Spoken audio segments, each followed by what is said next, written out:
Thank you, Mrs. Tillman, and I certainly have more than just a few words. Yes. To the city and board leaders, the faculty and staff of Poughkeepsie High School, the village that nourishes and supports our graduates, and most importantly, to the 2018 graduates of Poughkeepsie High School, it is both a pleasure and honor to be with you today. It was 9 years ago that I sat in these very same seats with 19 college acceptances, worried about how I would pay for the only institution I planned to attend, Spelman College. Growing up, I lived in just about every hood and project in this city, from Winnicke, the Bricks, Thug Site, to Martin, you name it. There were times when my family went months without electricity, when oodles and noodles with red hot felt like a gourmet meal. Okay. Materialism and consumerism always find ways to infiltrate low-income communities, so I never looked as bad as my struggle. After not having dinner, your teachers probably still expected you to come in and fully participate in class, or after not having a place to sleep the night before, you may have gone to school the next day and got kicked out of class for sleeping. Everyone won't sympathize with your struggle and won't understand where you come from, but one of the 4 toughest and most impactful lessons I've learned and would like to share with you today is to draw strength from adversity. It's easy to look around and dwell on what you lack and what you can't do. When I graduated high school, I didn't feel prepared to navigate the world as a young Black woman. Somehow, I knew that in order to break the cycle of poverty in my family, I would need to translate that same hustle, grit, and resilience I had at home into building myself up and creating sustainable wealth. It's much easier said than done, and most certainly does not happen overnight. But when you understand that you are greater than your circumstances, right, and that your journey currently has a comma and not a period, then you are able to recognize that there is always room for elevation. When I think about this year's theme, Oh, the Places You'll Go, I reflect on how I went from eating ramen noodles on Lynch Street to eating noodles with chopsticks in Hong Kong, and how I went from playing manhunt in the woods to ziplining in Costa Rican rainforests. Through all the challenges and failures that you have gone through, and even those that await you, draw forth all that is within you to press forward and get hold of that which you deserve and desire. Don't be paralyzed by fear, but instead, draw strength from adversity. Lesson 2. As you persevere through challenges and are presented with new opportunities, everything and everyone can elevate with you. You will outgrow some of the friends you have today and will gain new ones along your path. You will need to tap into source to recognize when to release people and habits that are draining, toxic, and a threat to your growth. Preach. This does not mean that you don't love them. It just means that they no longer serve you or your purpose. You deserve to see the world and to gain new experiences. And understand that when you do, everyone won't be your cheerleader. Last year was a tough year for me, and I needed time to decompress and reflect. So I decided to spend some time reflecting and traveling in France, Spain, Portugal, and Morocco. I posted a few pictures in true fashion on social media, and someone I went to high school with inboxed me and said, "How do you travel so much? You think you're all that?" I know I'm not the only one in here who have those "you think you're all that" type of people. See, these are the type of people that no matter how much progress you've made, they'll continuously remind you of where you came from and who you were in the past. Don't be offended by them. Merely try to understand that the reason they feel this way is because you have attained something that they cannot see for themselves, and while you continue to elevate and stretch yourself, they're back home watching you live your best life Preach. instead of living theirs.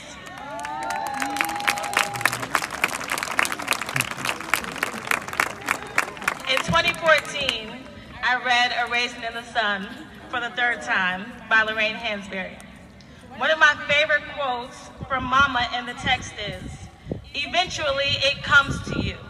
The thing that makes you exceptional, if you are at all, is inevitably that which must also make you lonely."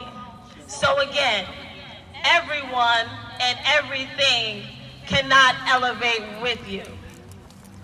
This third lesson is the one that I struggled with but cherish the most.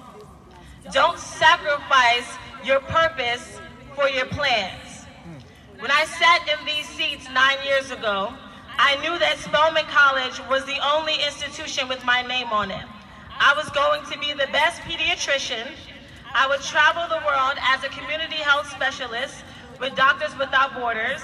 I was very much a life planner, and I thought I had everything figured out. But my journey through college led me to moments I couldn't envision and brought me life-changing experiences that my 18-year-old mind could not conceive. It was my junior year in college when I stood on the edge between my purpose and my plan.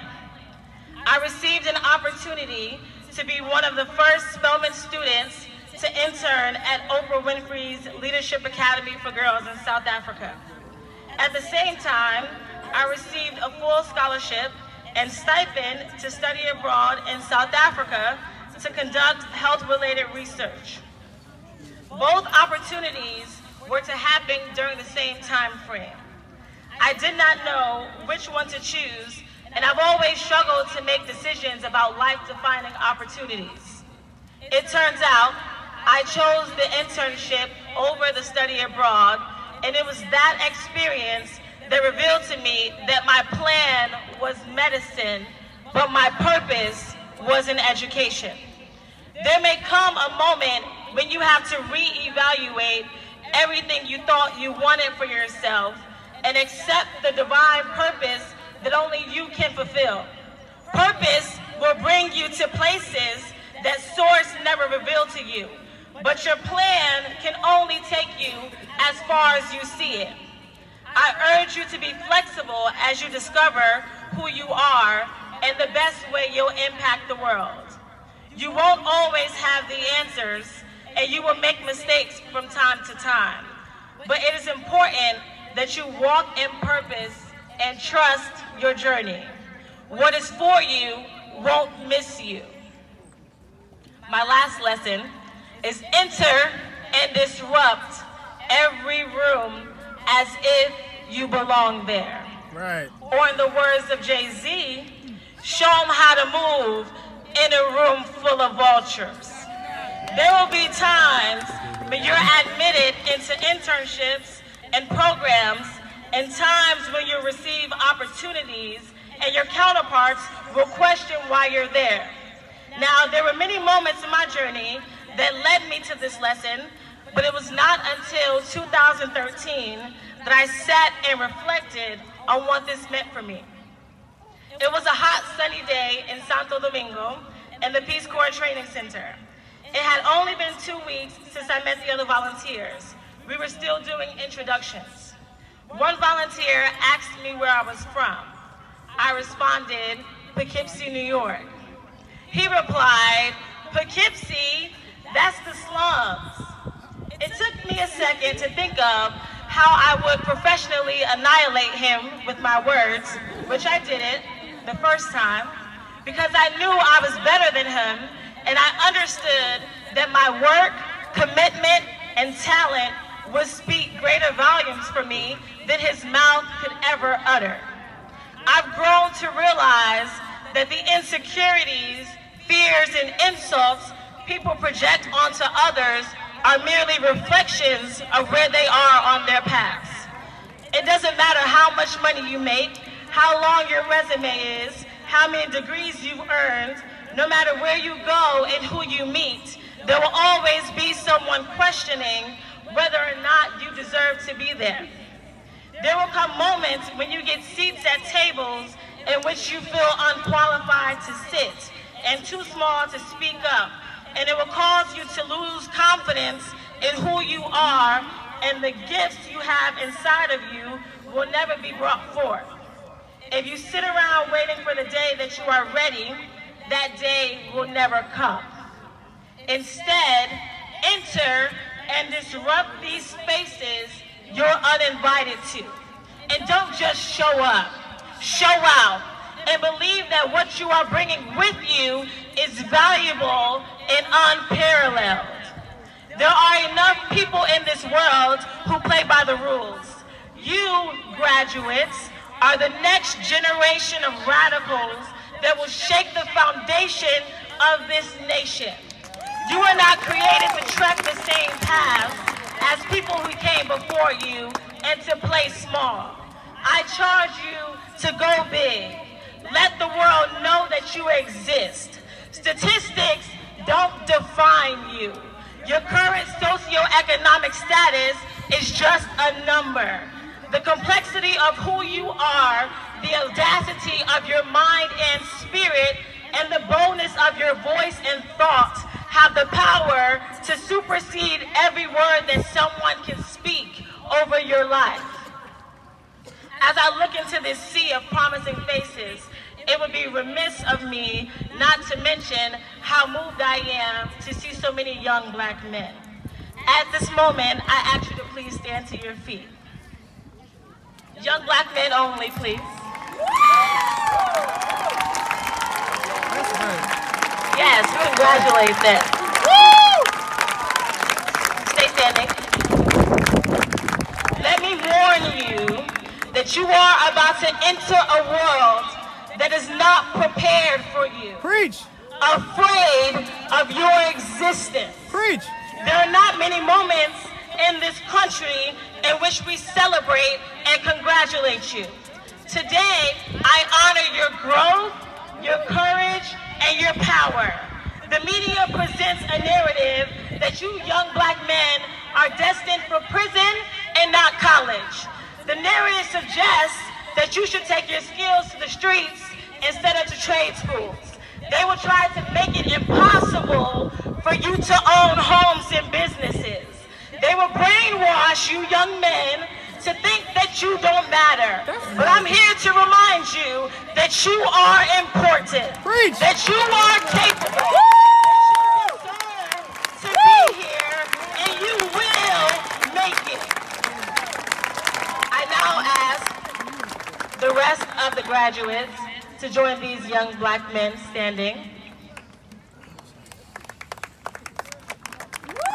See, I believe in the power of affirmation and offering language to myself that lifts me up and keeps me up.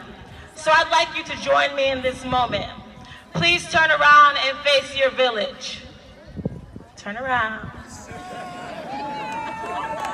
When we give power to and name, when we give power to and name the things that we are, the people in our lives are able to hold us accountable. They're able to see who we say we are begin to manifest in our lives.